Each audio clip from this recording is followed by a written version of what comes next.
Praise the Lord. സ്നേഹമുള്ളവരെ, നാം നോമ്പ് കാലത്തിലേക്ക് പ്രവേശിക്കുകയാണ്.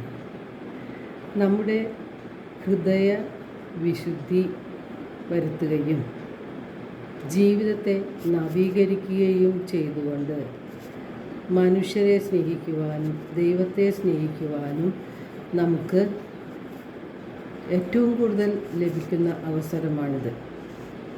ജീവിതം വിശുദ്ധീകരിക്കാനും കുറവുകളെ പരിഹരിക്കാനും വിശുദ്ധിയുള്ള ഹൃദയത്തിന് ഉടമയായി തീരുവാനും ഈ നോമ്പുകാലം കൂടുതൽ ഫലദായകമാക്കുകയാണ് നാം ചെയ്യേണ്ടത്. നമ്മുടെ ജീവിതത്തെ കൂടുതൽ വിശുദ്ധിയിലേക്ക് കൊണ്ടുവരുന്ന അതിന് ഏറ്റവും അനുയോജ്യമായ ഒരു കാലഘട്ടത്തിലൂടെയാണ് നാം കടന്നു പോകുന്നത്. വിശക്കുന്നവനുമായി ആഹാരം പങ്കുവയ്ക്കുവാനും വസ്ത്രമില്ലാത്തവന് വസ്ത്രം കൊടുക്കുവാനും അവഗണിക്കപ്പെടുന്നവരെ പരിഗണിക്കുവാനും നമ്മുടെ സഹായം അർഹിക്കുന്നവർക്ക് വേണ്ട സഹായം ചെയ്തു കൊടുക്കുവാനും സ്വന്തക്കാരിൽ നിന്ന് ഒഴിഞ്ഞു മാറാതിരിക്കുവാനുമുള്ള ഒരു കാലഘട്ടമാണ് ഇത്.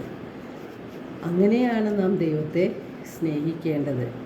യേശയ്യ 58:6-7 തിരുവചനങ്ങളിലൂടെ കർത്താവ് അത് വ്യക്തമായിട്ട് പറയുന്നുണ്ട്. എന്താണ് ഉപവാസം, അല്ലെങ്കിൽ എന്താണ് ദൈവം നമ്മിൽ നിന്ന് ആഗ്രഹിക്കുന്നത്?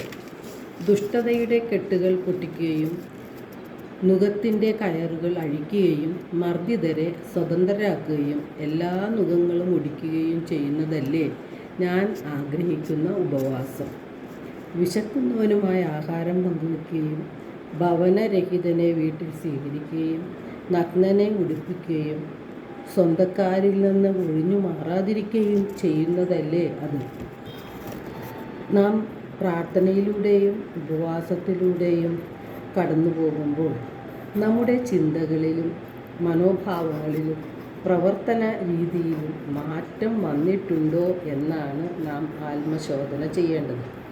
നമ്മുടെ ഹൃദയത്തിൽ അഹങ്കാരവും സ്വാർത്ഥതയും വിദ്വേഷവും വെറുപ്പുമെല്ലാം സൂക്ഷിച്ചുകൊണ്ട് വെറും ആചാര അനുഷ്ഠാനങ്ങളിൽ ഒതുങ്ങി നിൽക്കുന്ന ആചരണം കൊണ്ട് നമുക്ക് വിശുദ്ധി നേടാൻ കഴിയുകയില്ല. നമ്മുടെ ഹൃദയത്തിലെ മാലിന്യങ്ങൾ മാറ്റി ഹൃദയ വിശുദ്ധി നേടിയെടുക്കുകയാണ് നാം ആദ്യം ചെയ്യേണ്ടത്. ജെറമിയ 4:14 ജെറമിയ പ്രവാചകനിലൂടെ കർത്താവ് അരുളി ചെയ്യുന്നു, നിന്റെ ഹൃദയത്തിൽ നിന്ന് ദുഷ്ടത കഴുകിക്കളയുക, എന്നാൽ നീ രക്ഷപ്പെടും. എത്ര നാളാണ് നീ ദുഷിച്ച ചിന്തകളും പേറി നടക്കുക? നമ്മുടെ ഹൃദയത്തിലെ ദുഷ്ടത ദൈവം കാണുന്നുണ്ട്. അതുകൊണ്ടാണ് ജോയേൽ പ്രവാചകനിലൂടെ കർത്താവ് അരുളി ചെയ്യുന്നത്, നിങ്ങളുടെ ഹൃദയമാണ് വസ്ത്രമല്ല കീറേണ്ടത് എന്ന്. അപ്പോൾ ഹൃദയ വിശുദ്ധി നാം നേടിയെടുക്കണം.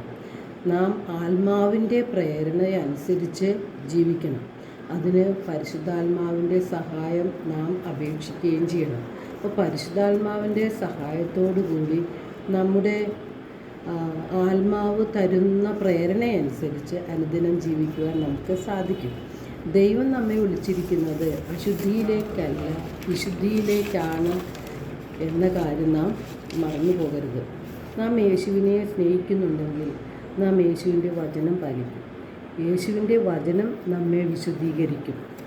വിശുദ്ധ യാക്കോബ് ശ്ലീഹ 1-22 വചനങ്ങളിലൂടെ നമ്മോട് ആവശ്യപ്പെടുന്നത്, ആകയാൽ എല്ലാ അശുദ്ധിയും വർദ്ധിച്ചു വരുന്ന തിന്മയും ഉപേക്ഷിച്ച് നിങ്ങളിൽ പാകിയിരിക്കുന്നതും നിങ്ങളുടെ ആത്മാക്കളെ രക്ഷിക്കാൻ കഴിവുള്ളതുമായ വചനത്തെ വിനയപൂർവ്വം സ്വീകരിക്കുവിൻ എന്നാണ്.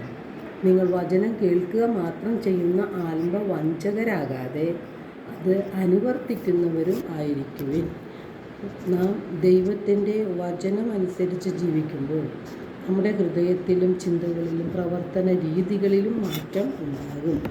നമ്മുടെ സ്വാർത്ഥതയും അഹങ്കാരവും വെറുപ്പും വിദ്വേഷവും എല്ലാം നമ്മിൽ നിന്ന് മാറിപ്പോകും. നമ്മെ വേദനിപ്പിച്ചവരോട് ക്ഷമിക്കുവാനും അവർക്ക് നന്മകൾ ചെയ്യുവാനും നമ്മുടെ സഹോദരങ്ങളെ ആത്മാർത്ഥമായി സ്നേഹിക്കുവാനും നമ്മുടെ സമ്പത്തും കഴിവുകളും ആരോഗ്യവും സമയവുമെല്ലാം മറ്റുള്ളവർക്കുമായി പങ്കുവയ്ക്കുവാനും ഉള്ളൊരു നല്ല മനോഭാവം നമുക്ക് ലഭിക്കും. ഈ നോമ്പുകാലത്ത് മാത്രമല്ല, നമ്മുടെ ജീവിതകാലം മുഴുവൻ ഈ ഒരു മനോഭാവത്തിൽ ജീവിക്കുമ്പോഴാണ് നമ്മുടെ ആത്മാക്കളെ രക്ഷിച്ച് നിത്യജീവനിലേക്ക് പ്രവേശിക്കാൻ നമുക്ക് കഴിയുന്നത്. എല്ലാവർക്കും ഒരു നല്ല ദിനം ആശംസിക്കുന്നു. ദൈവം നമ്മെ ഓരോരുത്തരെയും സമൃദ്ധമായി അനുഗ്രഹിക്കട്ടെ.